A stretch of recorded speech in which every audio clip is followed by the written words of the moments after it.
சரி சரி. ஆமாம், என்ன புதுசாக ஒரு சத்தம் கேட்டுக்கிட்டே இருக்கு இந்த பக்கமா? என்ன கேட்டுக்கிட்டு எப்படி? இல்லாமல் தனியாக ஒரு மண்டைக்கு மேலே ஒன்று வீஞ்சி போய் கிடக்கு, அந்த பூவை சுற்றிக்கிட்டு தனியாக கத்திக்கிட்டு கிடக்குறாரு.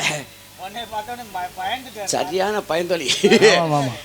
இது பண்ண குரல் கேட்குது, இது பண்ண ஒன்று குரல் கேட்குது, கேட்குது கேட்குது இங்கே கேட்குது. இப்போ ஆனால் கேட்குறது நம்ம தேவகான மாதிரி தெரியுது. எந்த காலமாக இருந்தாலும் என்ன பண்ணுறது, நம்ம இடத்துல நம்மளை கேட்டுத்தானே உள்ள வரணும். மூத்திரம் பெஞ்சிருப்பாரு மனுஷன். பாத்திரம் கேட்டாலே மூத்திரம் பெஞ்சிருப்பாரு. பூரா ஈரமாக கிடக்கு. என்ன இருந்தாலும் சரி. ஆனால் அவர்கிட்ட ஒரு பெரிய திறமை என்னன்னா, எந்த பயமாக இருந்தாலும் வெளியே காட்டாமல் நிற்கிறாருல, அதான் திறமை. மனசுக்குள்ள பயம் இருந்தாலும் வெளியே காட்டாமல் நிற்கிறாரு பற்றியெல்லாம், அது ஒரு பெரிய விஷயம். துருத்திய முடியா அப்படியே கிளப்பிட்டு நாரதருக்கும் பப்பனுக்கும் சண்டை எடுத்து வரேன் உன் வேலை. இப்போ பேசாம நீங்க நாரதர் போட்டா என்னன்னு கேட்குறேன். அதான் நீங்க பேசாம நாரதர் போட்டுருங்களேன். உன்னுடைய பெருமையை எடுத்து சொல்லியிருக்காரு. பெருமையை சொல்லுது பயணிட்டு நேரம் வரைக்கும் வரல. வெளியில எட்டி பார்த்தாலும் உள்ள ஓடிட்டாரு. அதான் சரி, உன் திறமையை சொல்லியிருக்காரு, பார்ப்போம். ஆனால் அந்த பயந்த சுவாந்த பாப்பா வெளியே வரட்டு. என்ன இருந்தாலும் உள்ளூர்காரரு பிறந்த நாள் வேற இருந்து, அதுக்காக பிறந்த நாளுக்காக தொழிலை குறைக்க முடியுமா? சச்சா, பிறந்த நாள்ன்றது வீட்டுக்குள்ள வச்சுக்கிட்டேன். சரி, அவங்க ரசிகர்கள் இருக்க பூரா நம்ம சொந்தக்கார கூப்பிடு. பிறந்த நாளா இருந்தாலும் விளையாசி தான் தள்ளுவேன். முடிஞ்சா பேசி பார்க்கட்டும்.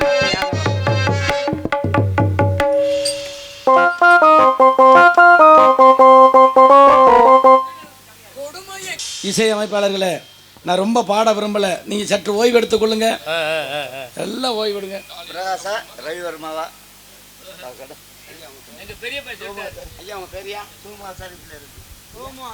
சோமாசாரி மரியாதைக்குரிய ஐயா சோம ஆசாரி அவர்கள் எனக்கு 101 அன்பளிப்படுத்து. 101 மட்டும் கிடையாது, உள்ளேயுமே நிறைய செஞ்சுருக்காரு. எங்களுக்கு இனிப்புகள் கொடுத்துருக்காரு, எல்லாருக்குமே பிஸ்கட் வாங்கி கொடுத்துருக்காரு. உண்மையிலே சொல்கிறேன், கலையை மதிக்கக்கூடியவர், கலையை வளர்க்கக்கூடியவர். இந்த மாதிரி இன்றைக்கி ஐயா மாதிரி ஒரு பெரிய மனுஷனுடைய ஆசீர்வாதம் இருக்கிறனால தான் இன்றைக்கி கலை உலகம் வளர்ந்துக்கிட்டு இருக்குது. அப்படிப்பட்ட விதத்திலே எங்களெல்லாம் வளர்த்து விட்டு ஆசி வளையும் கொண்டிருக்கக்கூடிய மரியாதைக்குரிய சோம ஆசாரி ஐயா அவர்களுக்கும் அவர் சார்ந்த குடும்பத்தார்களுக்கும் நான் சார்ந்த கலை குடும்பத்தின் சார்பும் எமது நாடக அமைப்பாளர் ராஜா நடிகர் மரியாதைக்குரிய டி.கே. இளங்கோ அவருடைய சார்பு மனமார்ந்த நன்றி கலந்த வணக்கத்தை தெரிவித்துக் கொண்டு, இங்கே நாரதராக நடிக்கக்கூடிய மரியாதைக்குரிய ஓனா சிறுவையை சேர்ந்த அன்பு தம்பி எஸ் ரவிவர்மா. தம்பியா? நேற்று பெஞ்ச மழையில் இன்னைக்கு முளைச்ச காலம் தம்பின்னு தொம்பி நான் சொல்லுவாங்க. தம்பிங்கிற பேசுறா. குன்றக்குடியை சேர்ந்த நாடக அமைப்பாளர் வீரபாண்டி அவர்கள் எனக்கு 101 ரூபாய் அன்பளிப்பு அளிக்கின்றார்கள். அன்பளிப்பு வழங்கிய அண்ணன் அவர்களுக்கு நன்றி என்ற வணக்கம். 50 ரூபா கூட சொல்றாப்புல. சரி சரி. ஆனா இங்க ஐயா நாரதரே இங்க வாங்க. நாரதரே இங்க வாங்க. நாரதரே இங்க வாங்க. நாரதரே இங்க வாங்க. பயப்படாத. என்ன மாசத்துக்கு நான் பயப்பட போறேன்? அவர் அப்படிதான் சொல்லுவாரு. நீ பாட்டு 19 அடுத்த வருஷம் நாரதருக்கு நீங்க ஓட்டுங்க, வேற ஆள் வேணாம். நாராயணா, என்ன பிரச்சனை உனக்கு? என்ன பிரச்சனை? ஏன் கத்திரிய? நம்ம புடுக்கிறது நாய் மாதிரி. யார் யானி? நீங்க யாரு? ஏன் நீங்க யாருன்னு சொன்னா உங்க அப்பா மட்டும் போல குறைஞ்சு வருமோ? நீங்க யாருன்னு சொன்னா உங்க பாட்ட ஒண்ணு குறைஞ்சு வரும். யாருப்பா நீ முத? நீங்க யாரு? பேசி பாப்பங்கறியா? பேசிப்போம். என்னமோ பொளந்து கட்டறாங்கற, கிழிச்சுறாங்கற. உண்மைதான். தம்பிங்கற. ஆமா, தம்பிதான். தம்பிதானா? அண்ணனுக்கு பெருமையா தம்பிக்கு பெருமையா? நான் தம்பிக்கும் பெருமை பேசுவேன், அண்ணனுக்கும் பெருமை பேசுவேன். நான் தம்பிக்கு தான் பெருமைன்னு பேசுவேன். நான் அண்ணனுக்கு பெருமை பேசுவேன். நீங்க பேசிட்டு போங்க. பேசி பாப்போமா? உங்க செவரியா அது? ஏன்னா தம்பி உலகத்தை சுத்தினாரு, பழத்தை வாங்க முடிஞ்சா? சரி. அண்ணன் பார்த்தாரு, பக்கத்துல நின்னாரு, பார்த்தாரு, எப்படி பழம் வாங்கினாரு?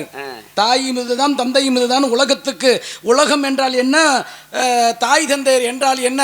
அப்படி தாய் தந்தையை உயர்வுபடுத்தி அந்த உலகத்தை சுற்றினால் என்ன, தந்தையை சுற்றினால் என்ன, தாயை சுற்றினால் என்ன என்று உலகத்துக்கு அறிமுகப்படுத்தி இதுதான்டா உலகம் என்று அந்த கனியை வாங்கி கொண்டாரே, அந்த அண்ணனுக்கு பெருமை இல்லையா? அண்ணன் உலகம் நீங்க விநாயகர் பெருமானை சொல்லிட்டு இருக்கிய. தம்பிக்கு பெருமை நான் உலகம்லாம் சுத்த விரும்பல. சரி சொல்லுங்க, இருக்கிறத சொல்ல. என்னட்டா அண்ணன் அப்படின்னு சொல்லும் போது ஒட்டுமா, தம்பின்னு சொல்லும் போது ஒட்டுமா? ஒரு குடும்பத்துல சரி அண்ணனை செல்லமா வளர்ப்பாளா, தம்பியை செல்லமா வளர்ப்பாளா? ஏன்னட்டா எந்த குடும்பத்திலையும் தலைப்பிள்ளையா மட்டும் போகக்கூடாது. தலைப்பிள்ளையா பிறந்தா என்னடா அனாதையத்தான். தலைப்பிள்ளையா பிறந்த உலகத்துல ரொம்ப கஷ்டம்யா. அதைத்தான் சொல்றேன். தலைப்பிள்ளையா பிறந்த தகப்பனுக்கு பிறகு மறு தகப்பன் என்று சொல்லக்கூடியது அந்த அண்ணன் தான். இன்னொரு விஷயம் யார தெரியுமா? வார வளர்க்கணும், தங்கச்சிமார்களை வளர்க்கணும், தம்பிமார்களை வளர்க்கணும், தாயை வளர்க்கணும், தகப்பனை வளர்க்கணும்னு ஓடா தேய்கின்றது அந்த மூத்த பிள்ளையாக பிறந்து அந்த அண்ணனுக்கு தான் பெருமை சேர்ந்திருக்கின்றது. நான் சொல்றேன், அப்பேற்பட்ட விதத்துல அந்த ஒரு சாபத்தை அனுபவிச்சதுனால இன்னைக்கு சொல்றேன் கேட்டுக்கோங்க. ஒரு விஷயம் கேளு. 3 வயசுல அப்படி புத்தக மூட்டையை தூக்கி தோளில் போடுவேன் மூத்த பிள்ளைய பிறந்த. அப்புறம் 5 வயசில் சுமப்பேன், 10 வயசில் சுமப்பேன், 12 வயசில் சுமப்பேன், 22 வயசுலையும் சுமக்குவேன். ஆனால் 25 வயசு வந்துருச்சுன்னா பொண்டாட்டி தான் சுமப்பா. பொண்டாட்டியை சுமப்பேன். அப்ப வருமானத்துக்காக கல்வியை பொண்டாட்டி தான் சுமப்பா கிடையாது. நான் சொல்றதை கேளியா? சரி. நீ சொல்ற சுமை வேற, நான் சொல்றது வாழ்க்கை என்று சொல்லக்கூடிய அந்த சுமைகளை சுமக்கக்கூடிய மூத்த பிள்ளையாக பிறந்து சின்ன பிள்ளைகள் இருந்து வேலைக்கு போன சுமை, படிப்பு சுமை, அதே மாதிரி காசு பணத்தை சுமக்கக்கூடிய சுமை, அதே மாதிரி போக்கு போன வாழ்க்கை என்று சொல்லக்கூடிய பெண்ணாகப்பட்டவளை திருமணம் முடிப்பது சுமை, அதுக்கு பிறகு பிள்ளைகள் பிறந்து விட்டால் பிள்ளைகளை சுமக்கக்கூடியது, பிள்ளைகளை வளர்க்கக்கூடியது அந்த பிள்ளைகள் சுமை, அதுகளை வளர்க்கக்கூடிய சுமை, அதை படிக்க வைக்கக்கூடிய சுமை, அதுவும் மறுபடியும் திருமணம் வைக்கக்கூடிய சுமை. இப்படி ஒரு மூத்தவனாக அண்ணனாக குடும்பத்தில் பிறந்தால் வாழ்க்கையிலே சுமை சுமை சுமை அம்புட்டும் சுமக்கக்கூடியது அண்ணன் தாண்டா. அண்ணனுக்கு தாண்டா பெருமை இல்லை. அப்படி வாங்க வலிக்கு. நான் சொன்னது அண்ணனுக்கு பெருமைன்னு சொன்னேன். இல்லையா நீ தம்பிக்கு பெருமை இல்லை பேசணும்னே. தம்பிக்கு பெருமைன்னு சொன்னல மாத்தி பேசணும். அங்க பேசு. ஏமாத்த மாட்டேன். நீங்க சரியா இருக்கீங்களான்னு பார்த்தேன், வேற ஒன்றும் இல்லை. ஆனா தெளிவா இருக்கீங்க. ஆனா எப்பவும் ராத்திரிலேருந்து இவ்வளவு நேரம் வரைக்கும் தெளிவா இருக்க பெரிய விஷயம். தம்பிக்கு பெருமை அப்படின்னுட்டா ஒரு குடும்பத்துல செல்லமா வளரக்கூடியது யாரு? செல்லமா வளர்க்கறது தம்பியை தான், சின்ன பிள்ளைதான். வளர்க்கணும்னா என்ன வேணும்? இன்னொரு விஷயம் என்னன்னா, அண்ணன் சொல்லும் போது ஒட்டுதில்லை, உறவும் ஒட்டுதில்லை, சொந்தமும் ஒட்டுதில்லை, பந்தமும் ஒட்டுதில்லை, தாய் தகப்பன் எதுவுமே ஒட்டுதில்லை. சரி. ஆனா தம்பின்னு சொல்லுங்க, சரி, உதறு கூட ஒட்டுதான். உதறு ஒட்டி என்ன புண்ணியம்? அதுதான் உதவு ஒட்டுற மாதிரி தான் உறவும் ஒட்டுதுங்கிற. உறவு ஒட்டுது. காரணம் என்ன தெரியுமா? அண்ணன் சரி, சின்ன பையலுக்கு தாய் தகப்பனுடைய ஒரே ஒரு விஷயம் கேளு. நிறைய சம்பாரிச்சு இந்த அண்ணங்காரன் வச்சிருப்பேன். இந்த தம்பிக்காரன் என்ன செய்வான் தெரியுமா? தெரியும் சொல்லுவா, ஏய் எனக்கு பாதி பங்கை பிரிச்சு கொடு அப்படின்னு பங்கு வச்சு போட்டு போயிடுவான். பங்காளி சொத்து. அந்த அளவுக்கு அறிவு கூர்மை வேலை செய்தா இல்லையா? வேலை செய்து. அவங்க அண்ணனுக்கு வேலை செய்யல. ஏன் வேலை செய்யல? விட்டு தம்பி வேலை செய்யற அளவுக்கு அண்ணன். எந்த தம்பியை பத்தி நீ? நான் சொல்றது தம்பி, கூட பிறந்த தம்பியை சொல்றேன். கூட பிறந்த தம்பியை. தம்பி வேலை செய்யற அளவுக்கு அண்ணன் வேலை செய்ய முடியல. தம்பி ஏன்டா கீழே கையை காட்ட? ஐயா தம்பினா சின்ன பையனை கீழே தானே சொல்ல முடியும். தம்பி மேல காட்ட முடியும். அண்ணன் சரி, மூத்தவன் அண்ணன் சரி, இளையவன் தம்பி. தம்பின்னு கீழே காட்ட மேலே காட்டுவாங்க. சரி, இப்ப தம்பிக்கு பெருமை பேசுறிய, பேரம் சொன்னிய பேசு. பேசிட்டு தானே. அப்ப என்ன காதுல வாங்கினீங்களா? என்னத்த பேசுற? என்ன தெளிவா இருக்கீங்களா? தெளிவா இல்லையா? பேசுற. நான் தான் சொன்னேன்ல, புராணத்தை பத்தி நான் எடுத்து தொட்டு பேசினேன். விநாயக பெருமானை தொட்டு பேசினேன். அதே மாதிரி ராமனை தொட்டு நான் பேசுறேன். தயவு செஞ்சு பேசு பாப்போம். என் பிராணனை வாங்க கூடாது. எதையும் முறையா படிச்சுட்டு என்கிட்ட பேசணும். சும்மா விட்டு இந்த வெத்து அலப்பறையெல்லாம் பண்ணக்கூடாது. கேளுங்க, விநாயக பெருமானுக்கு 3 சம்சாரம், 3 பொண்டாட்டி சொன்னீங்கல்ல. சரி, அவங்க பேசினா நீங்க கேட்டு 3 அப்படின்னீல. 3 சித்தி புத்தி வல்லவை. இந்த 2 பொண்டாட்டி கல்யாணம் பண்ணது குடும்ப நடத்த. சரி, 3ஆவது பொண்டாட்டி எதுக்கு தேவையில்லாம கல்யாணம் பண்ணாரு? கல்யாணம் பண்ணலடா, அவளுடைய ஆணவத்தை அடக்கி. அதைத்தான் விளக்கத்தை கேட்கறதுக்காக வல்லபை யாரு தெரியுமா? அப்படி என்ன செய்யறாங்க, தேவாமிருதத்தை எடுத்துக்கிட்டு போயிட்டு இனத்துல பிறந்தவ சொல்லியா கேட்கறது பாரியா? அவ காட்டுக்குள்ள வேடுவர்னு சொல்றமா இல்லையா, அந்த மலைவாசி இனத்துல பிறந்தவள். அப்படின்னா காட்டுக்குள்ள தெரியுறான். அப்படி தெரிந்தவனை வல்லவையாகப்பட்டவள் தெரிந்தவுடனே அந்த கலசத்துல இருந்து தேவாமிருதம் சொல்றமா இல்லையா, கலசம், அதை எடுத்து அந்த அம்மா ஆகப்பட்ட உள்ள விழுங்கிடுறான். விழுங்கினாக்க மறுபடியும் உள்ள விழுங்கிட்டு வெளியில வர்றதுக்கு வழியே இல்லைல்ல. எந்த வழியில இருந்து நம்ம எடுக்கிறது அப்படின்னு விநாயக பெருமான் பார்க்கிறார். தூக்கி மடியில வைக்கிறார். மடியில வச்சு தன்னுடைய துதிக்கையை உள்ள விட்டு அங்கே இருக்கக்கூடிய அமிர்த கலசத்தை வெளியில எடுக்கிறார். அப்படி எடுத்ததுனால தான் அவருடைய மனைவி எல்லாரும் சொல்லுவாங்க. ஆனால் வல்லபையுடைய ஆணவத்தை அடக்கி அவள் வச்சிருக்க அமிர்த கலசத்தை எடுப்பதற்காகத்தான் விநாயக பெருமான் தன்னுடைய தொடையில் எடுத்து வச்சு எடுத்தார். அது ஒரு விஷயம், நீங்கள் கேட்ட விஷயம். ரொம்ப சந்தோஷம். நான் அந்த புராணத்தையெல்லாம் பேச மாட்டேன். எனக்கு எப்பவுமே இந்த புராணம்ன்றது நாரதர் புராணம் புராணத்தை புறம் படிச்சுட்டு அப்பயே இருக்கலாம், நான் கேட்டுக்கிற மாட்டேன். சரி, எனக்கு சில விஷயங்கள் எனக்கு தெரியாது. உண்மையை சொல்லி எனக்கு தெரிஞ்சலாம், உங்கள்கிட்ட கேட்கல. சரி, எனக்கு விவரமே தெரியாது, ஒண்ணுமே தெரியாது. நான் காட்டுக்குள்ள நடக்கிறேன். உனக்கு? ஆமா, ஒண்ணுமே தெரியாது. ஒரு விஷயமும் தெரியாது. உங்கள்கிட்ட கேட்டு தெரிஞ்சுக்கிறதுக்காக கேட்கறேன். எனக்கு உங்கள்கிட்ட பார்த்து கேட்டு நான் தெரிஞ்ச விவரம் தெரிஞ்சுக்கலாம்னு பார்க்குறேன். நல்ல விஷயம். இப்போ நீங்க நடக்கிறது வள்ளிரமணம். ஆமா, கந்த புராணம். தமிழ் கடவுள் முருகப்பெருமானுடைய சரித்திர காவியம். ஆமா. சரி, முருகனுக்கு 6 பட வீடு இருக்கு. ஆமா. இந்த 6 பட வீடையும் உங்கள்கிட்ட கேட்டாலும் நீங்க புராண ரீதியா சொல்லிவிட்டு போயிருவீங்க. ஆமா. ஆனா முருகப்பெருமானுடைய வாகனம் என்ன? முருகப்பெருமானுக்கு வாகனம் மயில்னு எல்லாருக்கும் தெரியும். மயில். சரி, அந்த மயில் வந்து எப்படி முதல்ல முருகனுக்கு எத்தனை மயில்? முருகனுக்கு வந்து 4 மயில் இருந்திருக்கின்றன. 4 மயில் தவறு இல்லையே, உண்மை. 250 மயில். எந்த 250 மைல பேசுற? ஆமா, இங்கேருந்து பழனிக்கு 250 மயில் தானே. அடப்போட சிவபெருமான் பரிசாக சின்ன பிள்ளையாக இருக்கும் பொழுது கொடுத்தது ஒரு மயில். அதுக்கு பிறகு பார்க்கணும் தேவேந்திரனாகப்பட்டவனும் இருந்தது ஒரு மயில். வேதங்கள் மயிலாக மாறி இருந்தது 3வது மயில். அப்ப 4வது மயிலாக இருக்கக்கூட சூரபதுமனை 2ஆக பிளந்து அப்ப மயிலாகவும் சேவர் கொடியாகவும் இருந்தது ஒரு மயில். அப்ப 4 மயில் அல்லவா 250 மயிலுங்கிற? ஆமா, இங்கேருந்து பழனிக்கு 250 மயில் தானே. நீ தூரத்தை பத்தி பேசுற. நான் அதெல்லாம் பார்த்தது இல்லை சாமி. நான் யாருமே காட்டினது இல்லை சாமி என்கிட்ட. என்னத்தை காட்டினது இல்லைங்கிற? தூரத்தை. ஏய், எந்த ஐயா, நான் சொல்றது அளந்து காட்டினது இல்லைன்னு சொல்றாங்க. அளந்து காட்டினது இல்லைங்கிறியா? நான் பேசுறது தொலைவு தூரத்தை பத்தி பேசுறேன். அந்த தொலையை பத்தி தான் நானும் சொல்லிக்கிட்டு இருக்கேன். தொலைய பத்தியா? சரி, அது போயிட்டு போகுது. சரி, நான் அந்த 6 பட வீடையும் தொடமாட்டேன். சரி, புராணத்தையும் தொடமாட்டேன். சரி, யதார்த்தத்தை பேசி உங்க டங்கு வர அக்கறை இன்னைக்கு. ஏன் டங்கு வரனா என்ன? ஐயா சாமி, நான் கேட்கறது மட்டும் நீங்க பேச. முதல்ல இருந்து டங்கு வாரனே சொல்லிக்கிட்டு இருக்க. டங்கு வாரனா என்ன?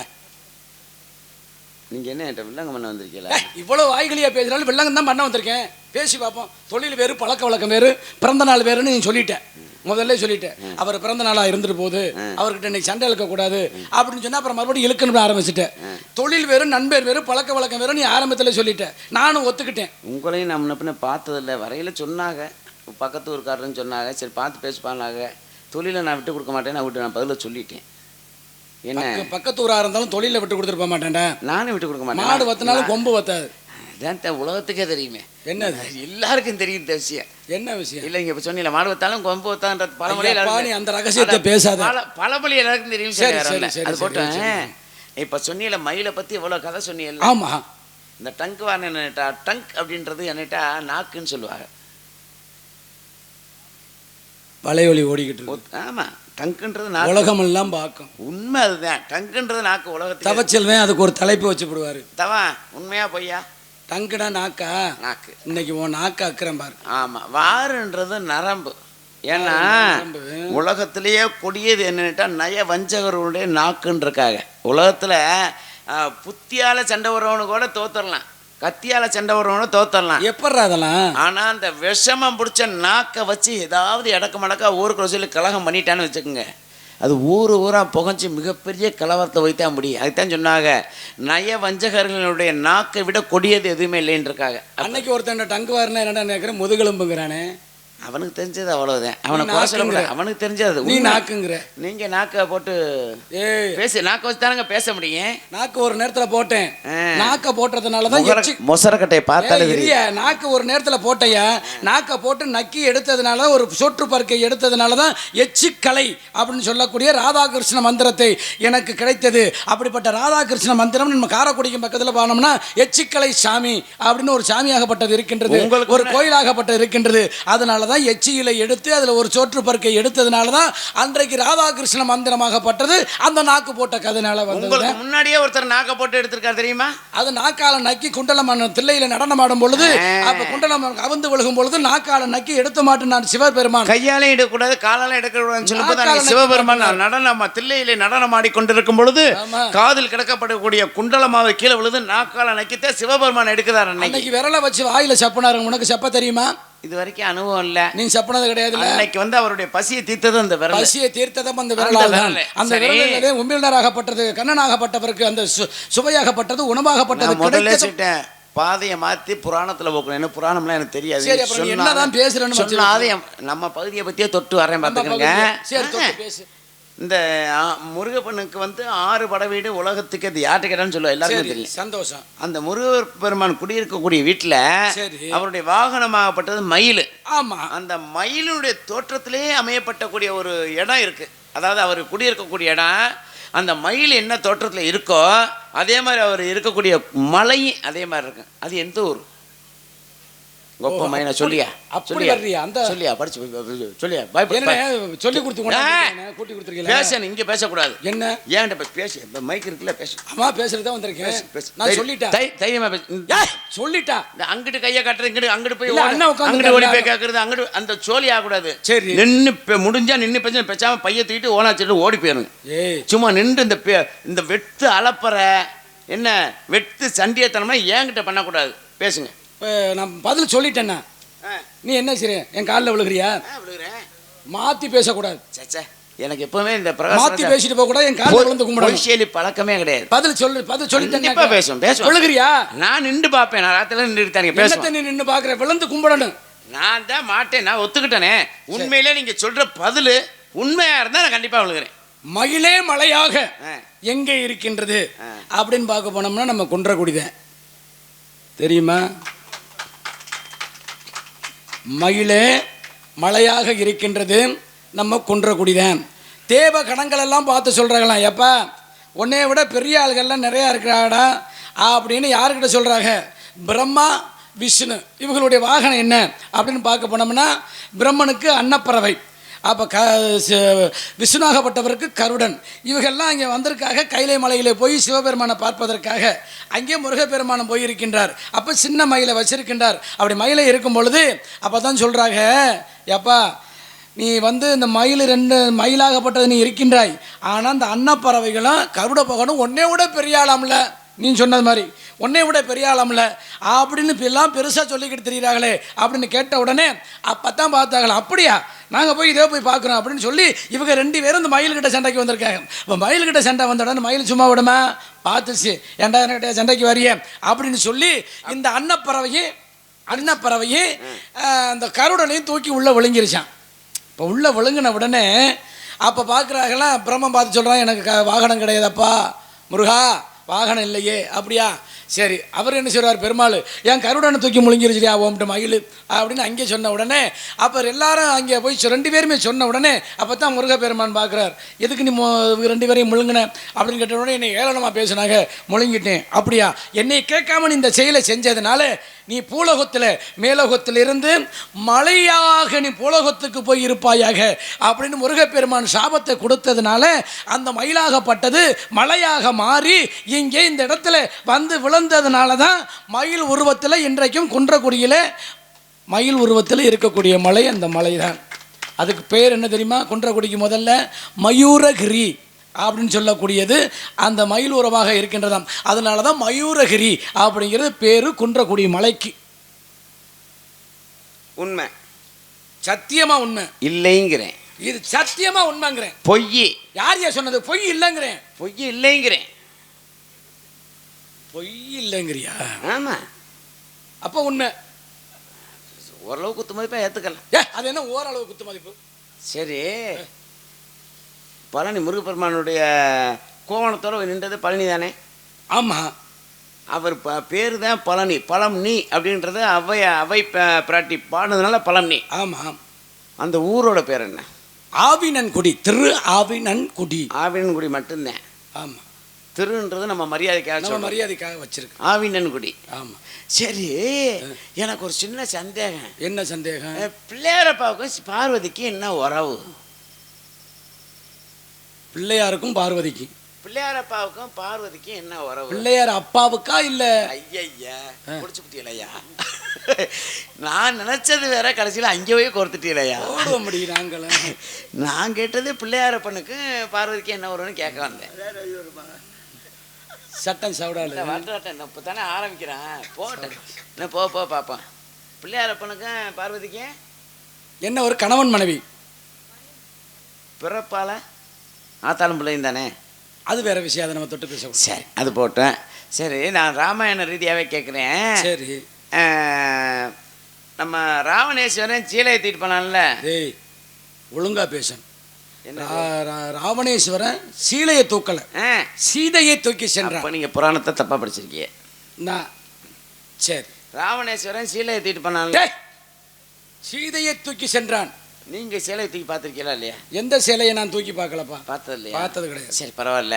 ராவணேஸ்வரன் சீதை ஏற்றிட்டு போறான்ல, அப்போ அவன் தூக்கிட்டு போறது ராமனுக்கு வந்து அந்த சீதா பிராட்டி தன்னை வந்து கடத்திட்டு போற விஷயத்த சொல்லணும். சரி, சொல்லணுமா இல்லையா? ஆமா. அப்போ சொல்லணும்னா ஏதாவது ஒரு அடையாளப்படுத்தணும். அடையாளப்படுத்தும் பொழுது அப்போ வந்து என்ன ஒன்று தன்னுடைய ஆடைகளை போட்டுறணும். ஆடைகளை போட முடியுமா? அடுத்த ஆடவனோட போகும்போது ஆடையை கலந்து போட முடியுமா? முடியாது. அப்போ என்னன்னு கேட்டால் ஆபரணங்கள், தன்னுடைய மனைவியினுடைய ஆபரணம் இப்போவெல்லாம் தெரியாமல் பூரா மாற்றி போய்கிட்டு இருக்கு. தன்னுடைய ஆபரணங்களை எடுத்து போட்டு தன்னுடைய மனைவியினுடைய ஆபரணம் இதுதான், அப்போ நம்ம மனைவி இந்த திசையெல்லாம் போயிருக்கா அப்படிங்கிற தெரிஞ்சுக்கட்ட நம்மளுடைய கணவர் ராமராகப்பட்டவர் தெரிஞ்சுக்கட்ட அப்படின்றக்காக சீதா பிராட்டி தன்னுடைய ஆபரணங்களை பூரா கட்டி பொட்டணமாக கட்டி தூக்கி போட்டு போய்கிட்டு இருக்கா. சரி, அது எங்கே தூக்கி போட்டா, எதுக்கு தூக்கி போட்டா, எந்த ஊரில் தூக்கி போட்டா, அப்போ என்ன பேர், அந்த ஊருக்கு இப்போ என்ன பேர்? அப்போ அந்த வழியிலே தூக்கி நம்ம கணவனை வந்து தெரிஞ்சுக்கிறட்டும் அப்படின்னு தூக்கி போட்டு போன பகுதி தேவி பொட்டலம். ஏன்னா சீதாகப்பட்டவளை தேவி என்று சொல்வார்கள். அவர்கள் அந்த அணிகலன்களை சீலையிலே தன்னுடைய முந்தானை, சீதா தேவி தான் பேரே. ஆமாம், அந்த முந்தானையில் கிழிச்சு அதில் அந்த அணிகலன்களை எடுத்து கட்டி இந்த வழியிலே வந்து போனால் என் கணவனாகப்பட்டவன் கண்டு கொள்ளட்டும் அப்படிங்கிறதுக்காக இந்த கட்டி இந்த பொட்டணத்தை போட்டுட்டு போனான். அது பொட்டணம் பொட்டணம் தேவி பொட்டணம் தேவி பொட்டணம்னே இருந்துச்சு. அது மருவி இப்போ எப்படி தேவிப்பட்டினம் அப்படின்னு மருவி தேவிப்பட்டினம்னு பேர் வந்துருக்கு. சீதா பிராட்டியாகப்பட்டவள் வந்து அடையாளம் கண்டுபிடிக்கணுன்றக்காக அதை போட்டு போனாங்க. ரைட்டு. ஆமாம். அதே நேரம் வந்து முதல்ல அனுப்பி சீதாதேவியை தேடி போனது யாருன்னுட்டா ஆஞ்சநேய பெருமான். ஆமாம், தேடி போனார்ல. என்னட்டா ஒரு விஷயத்த சொல்லும்போது இந்த இடத்துல நான் போயிட்டு தேடினேன் அப்படின்னு சொல்லக்கூடாது. போனேன் தேடினேன் பார்த்தேன்னு சொல்லக்கூடாது. முதல்ல வந்து உண்மை நிலவரத்தை வந்து தன்னுடைய உரிமைப்பட்டவர்கிட்ட காட்டணும். அதாவது தன்னுடைய உரிமைப்பட்டவன் கணவன்கிட்ட சொல்லணுன்றக்காக சரி அனுமானப்பட்டவர் போகிறாரு. சீதா பிராட்டியை பார்த்துறாரு. பார்த்துட்டு திரும்ப ராமன்ட்ட வந்து சொல்கிறார், நான் அந்த மாதிரி தேடி போனேன், அங்கே தான் இருந்தேன் அப்படின்னு இழுக்காம முதல்ல விஷயத்தை போட்டு உடைக்கிறார். நான் பார்த்துட்டேன், தேவியை நான் பார்த்துட்டேன் அப்படின்னு சொல்லி ராமர்கிட்ட வந்து அனுமானப்பட்டவர் தெரிவிக்கிறார். சரி, எங்கே பார்த்தாரு என்னன்னு சொன்னார். நான் இப்போ வந்து நேரடியாக சொல்லியிருப்பேன், சொன்னா இந்த இப்போ சொன்ன மாதிரி ஈஸியாக அந்த மாதிரி ஈஸியான இடத்துக்கு நான் வரமாட்டேன். அனுமானப்பட்டவர் பார்த்த விஷயத்தை எந்த இடத்துல சொன்னார், அந்த சொன்ன இடத்துக்கு பேர் என்ன, அந்த சொன்ன இடத்துக்குன்னு ஒரு ஊர் இருக்குது, அந்த ஊருக்கு பேர் என்ன, இப்போ அந்த ஊருக்கு இப்போ வழங்கக்கூடிய பேர், அதாவது அவர் சொல்லும்போது அந்த ஊருக்கு பேர் என்ன, இப்போ அந்த ஊருக்கு பேர் என்ன, அது எந்த பகுதியில் இருக்குது. ஏண்டா இதெல்லாம் சீதா போகும்போது கேட்டேன். பரீட்சையில் கேட்குற மாதிரி கேட்டுக்கிட்டு இருக்கேன். நீங்கள் படிச்சு தானே வந்திருக்கியா?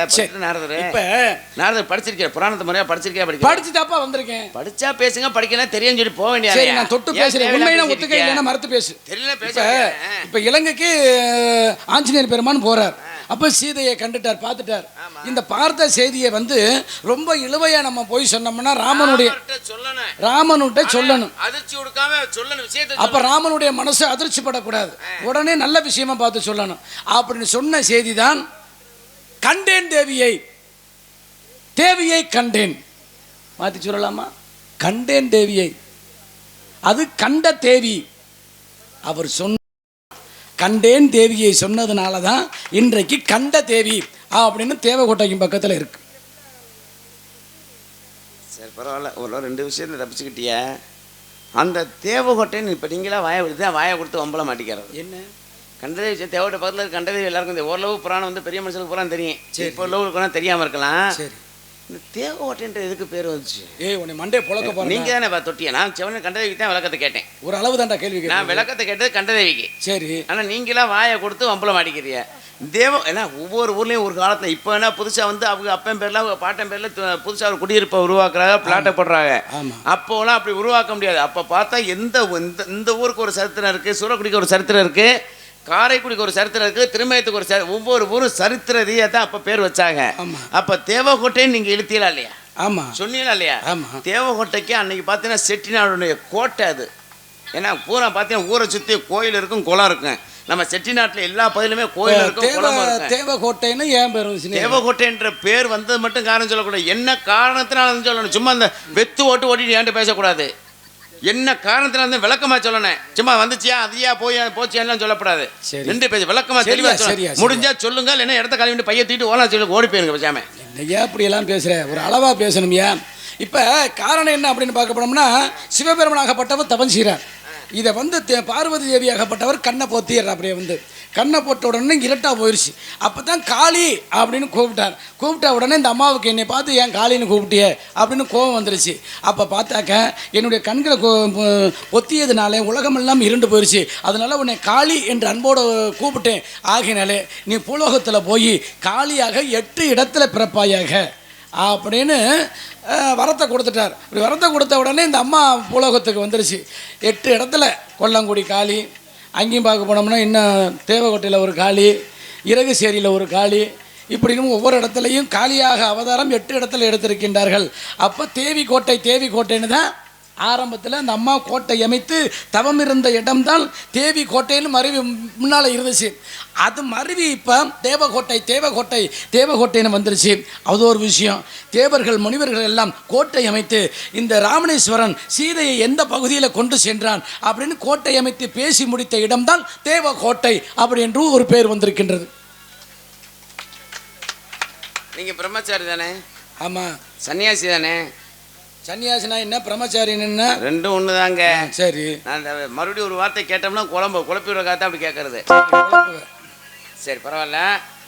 சாமி வேற ஒன்றும் இல்லை, கேட்டானே விடிய கேட்டுக்கிட்டே இருப்பேன். இல்லை அதை பற்றி நான் ஒன்றும் பிரச்சனை இல்லை, நான் ஒன்றும் கவலைப்பட பேசுங்க. அடுத்த ஒரு வாய்ப்பு கிடைச்சா நம்ம பார்த்துக்குருவோம். ஏன்ட்டா என் தங்கச்சியும் அது ஏகப்பட்ட கேள்விகள் அப்படி எழுதி வச்சுக்கிட்டு இருக்கு. இன்னைக்கு எந்த ஆளும் எப்படியாவது ஓச்சு கட்டணும்னு அது முடிவு பண்ணிச்சு. சொல்லுவா என் தங்கச்சி ராஜ சொல்லுவச்சனா தங்கு வரனா என்ன?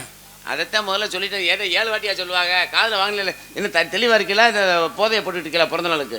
அட பாவி, அந்த பழக்கமே இல்லை. அந்த கதையெல்லாம் வேற ஆள்கிட்ட சொல்லு. கெட்ட வாடகை அடிக்குது பக்கத்தில் நிற்கலையே. சரி, வேற ஆள்கிட்ட சொன்ன இந்த கதையெல்லாம் அது போயிட்டு போகுது. வேற ஒன்றும் இல்லை. எனக்கு ஒரு சின்ன சந்தேகம். என்ன சந்தேகம்? திண்டுக்கல்காரர் மண்டே இந்த கம்பை வச்சு புழங்கும் போது அந்த ஆள் நாரதர் வேலை நிறைய பார்க்குறாரு. அவர் திண்டுக்கல் என்ன தெரியுமா, சிவபெருமானும் பார்வதியும் சண்டை போட்டு உன் உடம்புல பாதி இடம் படிப்பேண்டா அப்படின்னு சொல்லி சண்டை போட்டு மேலோகத்திலிருந்து போலோகத்துக்கு மாரியம்மனாகப்பட்டவர் அங்கேருந்து வந்த அந்த அசதியில் என்ன செஞ்சுன்னா மணலை குமிச்சு தலை வைத்து படுத்தாலாம். அப்படி தலை வைத்து படுத்ததுனால கல்லாக அந்த இடம் கல்லாக மாறினதுனால தான் திண்டாக காட்சி கொடுத்து கல்லாக மாறி மணலாகப்பட்டவர் மாறி மாறி காட்சி கொடுத்ததுனால தான் அந்த அம்மா தலை வைத்த இடம் இன்றைக்கு கோட்டை மாரியம்மா அப்படின்னு பேர் விளங்குவதற்கு காரணம் திண்டுக்கல் அப்படிங்கிற பேர் வருவதற்கு காரணம். மலையில கேட்டு பாரு, உண்மையா இல்லையான்னு கேட்டு பாரு. கரையை அரைச்சிட்டு போயிடுச்சு. ஆமா ஆமா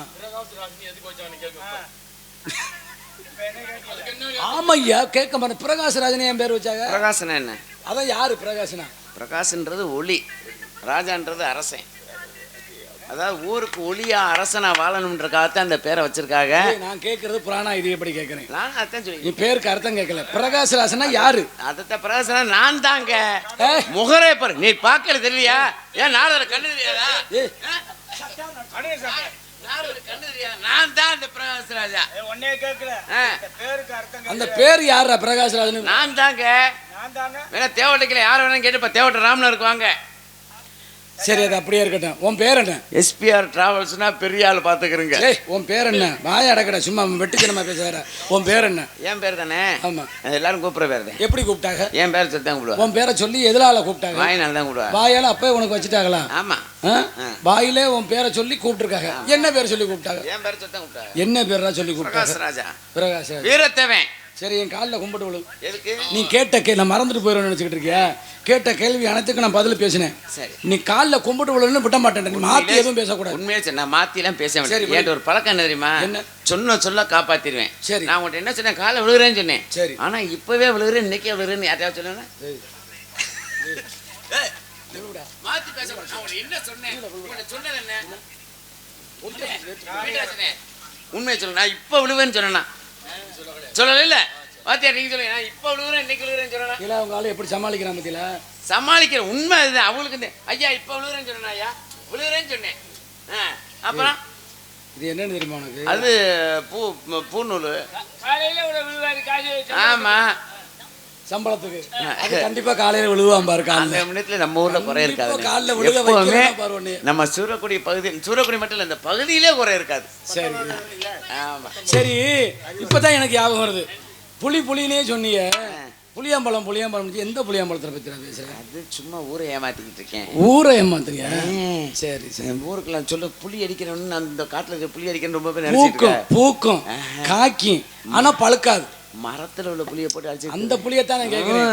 பூக்கும் காய்க்கும், ஆனா பழுக்காது. ஆனா அந்த பழம் கீழே விழுகாது. அதுதான் உறங்கா புளி. உறங்கா புளி எங்க இருக்கு தெரியுமா? மேல இருக்கு. எங்க எல்லாருக்கும் தெரியும். மேல இருக்கு. அங்க பிரான்மலையில் அங்கே ஒரு இடத்துல இருக்கு. இங்கே உறங்கா புளி இருக்கு. நல்ல சிறப்பு விஷயம். நம்ம கோயிலில் உறங்கா புளி என்ற மரமாகப்பட்டது இருக்கின்றது. பெரிய விஷயம். பூக்கும் காய்க்கும் பழுக்காது. அதான் உறங்காமல் இருக்கக்கூடிய உறங்கா புளி மரம். அதுதான் புளியாம்பழம். ஏன் புளியாம்பழம்? சாமி, ஆமா சாமி, என்னமோ சாமி, இந்த உண்ணி இருக்கே அது ரத்தத்தை குடிச்சு போருமா சரி கடிச்சா. சரி அதனால நீ கிட்ட வர வேண்டாம் உன் வேலை மசுரா பாடுற. சரி அடுத்து ரெண்டு உண்ணியை பிடிக்க இருக்கணும். உண்ணியை பிடுங்க வேண்டாம், அப்புறம் என் வாயில வேற மாதிரி வந்துடும். சரி வந்துட்டு போகுது. சரி சரி உள்ள வந்து என் தங்கை காவலுக்கு இருக்காங்க. 2 சத்தம் கட்டுச்சுல. ஆமா ஒன்று வந்து என் தங்கை காவலுக்கு இருக்காங்க. சரி என் தங்கைக்கு பக்கத்துல வந்து நான் சும்மா சொல்லிட்டு ஒரு ஏமாத்திர காவலுக்கு நிற்க நான் காவல்லாம் நிக்கல. சரி என் தங்கச்சிக்கு பக்கத்துல ஒரு பொம்பளை பிள்ளை இருக்கு. வர சொல்லு இந்த பொம்பளை பிள்ளைய வெளியில தள்ளுற. என்ன பண்ண போறிய? நான் தூக்கி கொடுக்கறதுக்கு ஆசைப்படுறேன். ரொம்ப கஷ்டம். என்ன கஷ்டங்கிற? ஆமா கையை தூக்கி ஆசீர்வாதம் கொடுப்பேன், அந்த பிள்ளை என் காலில் விழுகும். அதனால அந்த பிள்ளை பாதுகாப்பு உண்டு தானே? ஏன் இல்ல அந்த பாம்பு மாதிரி 3 வரல 3 வரல